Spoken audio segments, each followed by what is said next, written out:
চলন্ত ট্রেন থেকে নামার পরই প্রসব বেদনা ওঠে এক নারী যাত্রীর। দ্রুত ব্যবস্থা নিয়ে রেলওয়ে পুলিশের সহায়তায় প্ল্যাটফর্মের সন্তানের জন্ম দেন তিনি।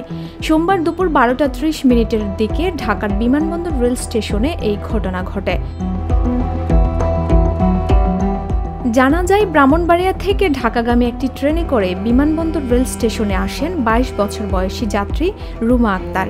ট্রেন থেকে নামার পরপরই তার তীব্র প্রসব ব্যথা শুরু হয়।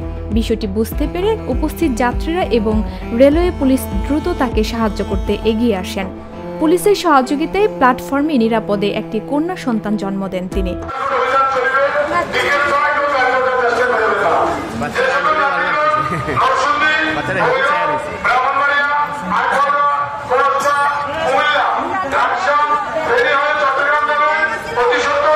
রেলওয়ে পুলিশ জানায়, মা ও নবজাতক উভয়ই সুস্থ আছেন।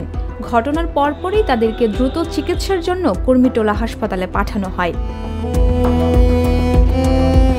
ঢাকার রেলওয়ে জেলার পুলিশ সুপার মোহাম্মদ আনোয়ার হোসেন জানান, রেলওয়ে পুলিশ যাত্রীদের নিরাপত্তা ও সহায়তার জন্য সর্বদা প্রস্তুত।